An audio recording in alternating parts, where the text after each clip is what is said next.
میری لائف میں جب کوئی مشکل آتی ہے میں تو لرزنا شروع ہو جاتا ہوں. یہ مشکلات اپرچونٹیز ہیں, ان کو اویل کریں. جب خدا مشکل میں ڈال رہا ہے, خدا کچھ دینا چاہ رہا ہے, خدا کچھ سمجھانا چاہ رہا ہے. ہمارے پاس آتے ہیں مولانا صاحب سب کر لیا, ساری چیزیں کر لی, دعائیں کر لی, وظیفے کر لیے, سب کر لیا, مگر پھر بھی کام نہیں ہو پا رہا. عزیزان محترم, کہیں کوئی سوئی پھنسی ہوئی ہے, یا تو کوئی ایک نیک کام تھا جو آپ نے چھوڑ دیا ہے, یا کوئی ایک ایسا غلط کام ہے جو آپ نے کرنا شروع کر دیا ہے. کوئی ایک چیز ہے. عزیزان محترم, خدا نہیں چاہتا اپنی مخلوق کو عذاب دے یا سختی میں رکھے یا غضب دے.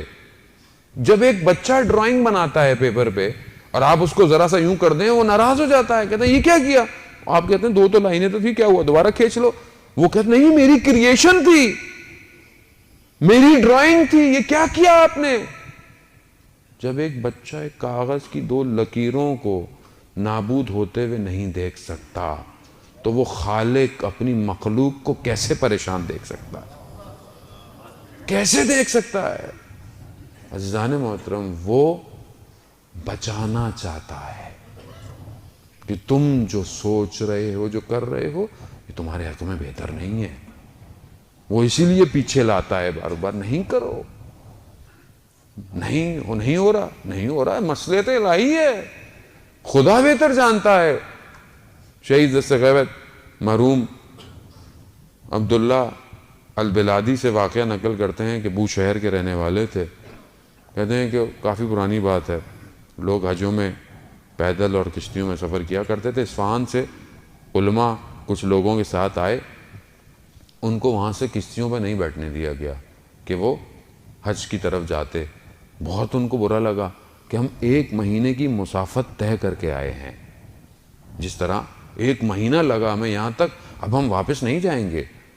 خیر ان کو اختیار میں ایک مسجد دے دی. اب وہ مسجد میں نماز اور اس کے بعد مجلس, اور مجلس میں گریا, شدید گریا, توسل امام حسین علیہ السلام سے کہ ہم تو اللہ کے گھر کی زیارت کے لیے آئے تھے. کہتے ہیں 4-5 دن مسلسل یہ ان کا روٹین چلتی رہی. تو ایک دن وہ شخص, وہ جو جنہوں نے ویزے دینے تھے وہ خود چلتے ہوئے آ گئے کہ آپ کو اجازت مل گئی, آپ جائیں. چلے گئے.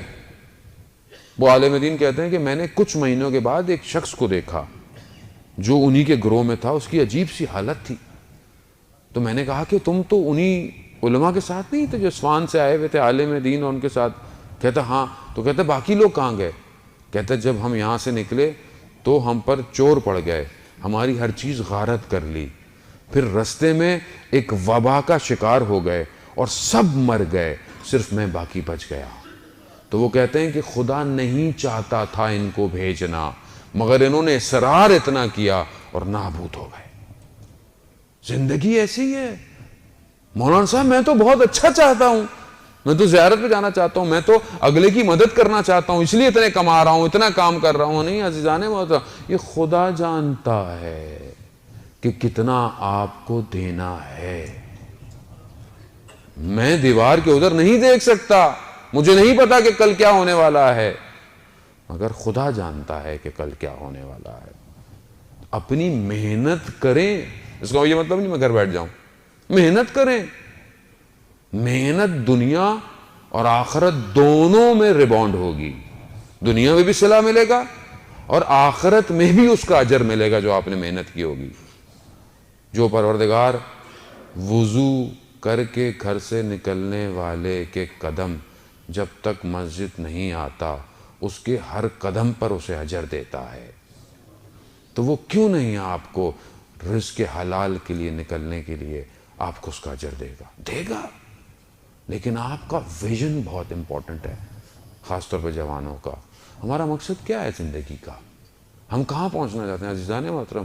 اب کہانیاں نہیں رہی ہیں, اب یہ حقیقتیں ہیں. سوچتے تھے گاڑیاں ہوا میں اڑیں گی, گاڑیاں ہوا میں اڑنا شروع ہو گئی ہیں. سوچتے تھے کہ گاڑیوں میں بغیر ڈرائیور کے جو ہے وہ گاڑیاں ڈرائیو کریں گی, گاڑیاں بغیر ڈرائیور کے چل رہی ہیں. آنے والے وقتوں میں اب آپ کو لائسنس لینے کی ضرورت ہوگی نہیں. آنے والی اولاد جو نسل بن رہی ہے اسے کوئی ڈرائیونگ کا ٹیسٹ نہیں دینا پڑے گا. گاڑی خود چلے گی، اور چل رہی ہے گاڑی خود. اب کمپیوٹر ویلز پہ آ گئے ہیں. اب گوگل گاڑیاں بنائے گا، ایپل گاڑیاں بنائیں گے. اب یہ بی ایم ڈبلیو، مرسڈیز اگر یہ کوپ نہ کر پائے تو یہ خسارے میں چلی جائیں گی. اس دور کے لیے میرے پاس کیا پلاننگ ہے؟ آپ کیا سمجھتے ہیں امام زمانہ آئیں گے؟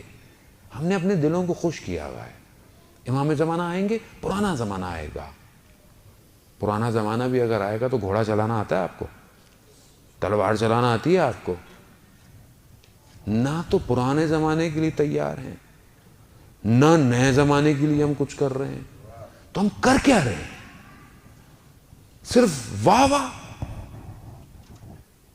عزیزان محترم، بلند کریں اپنی پرواز کو، نسلوں کو اس مقام تک پہنچائیں. کل یہ اولاد یہ نہ کہے کہ میرے ماں باپ نے میرا ویژن کلیئر نہیں کیا تھا.